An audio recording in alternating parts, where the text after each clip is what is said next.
ಬೇಸಿಗೆ ಬಂತೆಂದರೆ ಸಾಕು, ಎಲ್ಲೆಲ್ಲೂ ನೀರಿಗೆ ಹಾಹಾಕಾರ ಶುರುವಾಗಿಬಿಡುತ್ತೆ.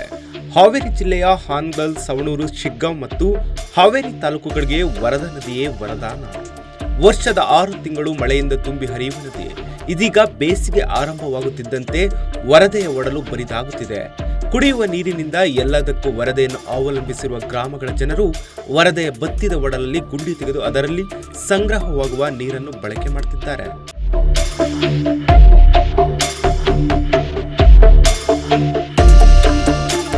ವರದಾ ನದಿ ಹರಿದು ಹೋಗುವ ಗ್ರಾಮಗಳೆಲ್ಲ ನೀರಿಗಾಗಿ ವರದೆಯನ್ನೇ ಅವಲಂಬಿಸಿವೆ. ಅಷ್ಟೇ ಅಲ್ಲದೆ ಪ್ರಮುಖ ಪಟ್ಟಣಗಳು ಸಹ ಕುಡಿಯುವ ನೀರಿಗಾಗಿ ವರದಾ ನದಿಯನ್ನು ಅವಲಂಬಿಸಿವೆ. ಆದರೆ ಬೇಸಿಗೆ ಆರಂಭವಾಗುತ್ತಂತೆ ನದಿಯ ತಟ್ಟದಲ್ಲಿನ ಗ್ರಾಮಸ್ಥರು ಈ ರೀತಿ ವರದಾ ನದಿಯ ತಟದಲ್ಲಿನ ವರ್ತಿ ನೀರು ಸಂಗ್ರಹಿಸುತ್ತಾರೆ. ವರದಾ ನದಿ ಮಳೆಗಾಲದಲ್ಲಿ ಮೈದುಂಬಿ ಹರಿಯುತ್ತದೆ, ಆವಾಗ ಮಾತ್ರ ನಾವು ವರದಾ ನದಿ ನೀರು ಬಳಸುತ್ತೇವೆ. ಬೇಸಿಗೆ ಕಾಲದಲ್ಲಿ ಅದರಲ್ಲೂ ಏಪ್ರಿಲ್ ಮತ್ತು ಮೇ ತಿಂಗಳಲ್ಲಿ ವರ್ತಿ ನೀರನ್ನು ಬಳಕೆ ಮಾಡ್ತೀವಿ ಅಂತ ಗ್ರಾಮಸ್ಥರು ತಿಳಿಸುತ್ತಾರೆ. ಬೇಸಿಗೆ ಕಾಲದಲ್ಲಿ ಅದರಲ್ಲೂ ಏಪ್ರಿಲ್ ಮತ್ತು ಮೇ ತಿಂಗಳಲ್ಲಿ ವರ್ತಿ ನೀರನ್ನು ಬಳಕೆ ಮಾಡ್ತೀವಿ ಅಂತಾರೆ ಗ್ರಾಮಸ್ಥರು.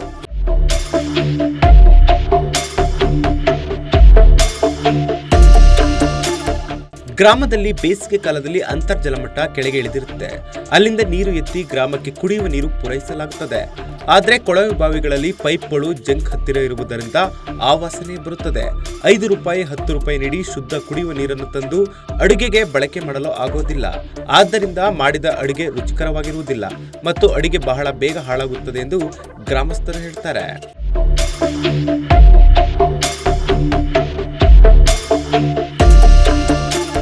ವರದಾ ನದಿಯ ತಟದಲ್ಲಿನ ಮರಳಿನಲ್ಲಿ ವರ್ತಿ ಗುಂಡಿಗಳನ್ನು ತೆಗೆಯಲಾಗುತ್ತದೆ. ಮುಂಜಾನೆ ಮತ್ತು ಸಂಜೆ ಈ ಗುಂಡಿಗಳಿಂದ ನೀರು ಸಂಗ್ರಹಿಸಲಾಗುತ್ತದೆ. ಒಟ್ಟಿನಲ್ಲಿ ವರ್ತಿ ಗುಂಡಿಯಲ್ಲಿನ ನೀರು ವಾಸನೆ ಬರುವುದಿಲ್ಲ, ಕುಡಿಯಲು ರುಚಿಕರವಾಗಿರುತ್ತೆ ಮತ್ತು 2-3 ದಿನ ಇಟ್ಟರೂ ಕೆಡುವುದಿಲ್ಲ. ಇನ್ನು ಶುದ್ಧ ಕುಡಿಯುವ ನೀರು ಕುಡಿಯಲು ಕೆಲ ಹಿರಿ ಜೀವಗಳು ಒಪ್ಪುವುದಿಲ್ಲ. ಹೀಗಾಗಿ ನಮಗೆ ವರ್ತಿ ನೀರೇ ಗತಿ ಎನ್ನುತ್ತಾರೆ ಸುತ್ತಮುತ್ತಲಿನ ಗ್ರಾಮಸ್ಥರು.